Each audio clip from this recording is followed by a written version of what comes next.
台湾朋友们，好久不见，我们是 Super Junior 지엔이 우리 슈퍼주니 어요.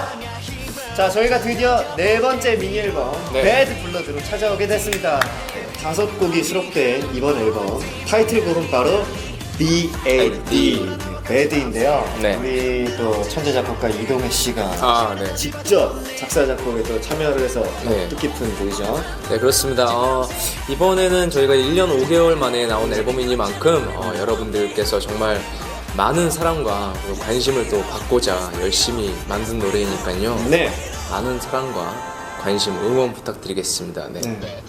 제가 이번에 오늘이 지나고 나면이란 노래를 굉장히 좋아하는데 그 작사가 그리고 그 랩이 네. 굉장히 인상 깊었고 특히나 제가 너무나 좋아하는 곡이어서 여러분들께서도 굉장히 좀 좋아하시지 않을까라는 그런 생각이 됩니다. 그렇습니다.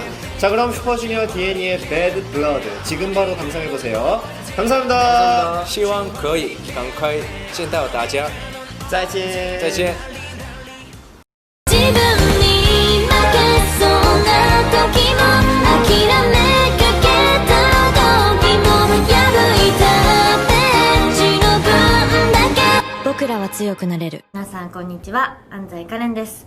私の新作「僕らは強くなれる」が配信リリースされました。この曲は歌詞を制作してから4年、京都橘高校吹奏楽部の皆さんと共作してから2年というたくさんの思いと時間が詰まった作品になっています。皆さんぜひ応援をよろしくお願いします。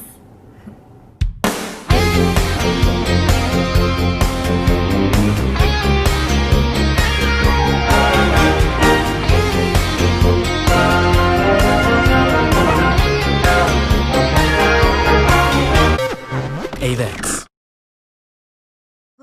改编自曾红透半边天的日本歌姬滨崎步，她跨越重重难关，赢取荣耀的成名故事。台湾の皆さんこんにちは、安西かれんです。私が出演させていただいたドラマ「M 愛すべき人がいて」は台湾でも放送されます。このドラマはドラマチックなシーンや個性的なキャラクターたちがたくさん出てくるジェットコースターラブストーリーです。ぜひ見てください。俺はあゆに可能性を感じてるんです。奇跡を起こす可能性を。待ってるんですよ、何万人ものファンが。5万人の心を揺さぶろうと思うならまず目の前の人の心を揺さぶれ。俺を信じろ。お前が歌ってる姿はなんだかずっと見てられるよ。 M 歌姬恋曲奏响时。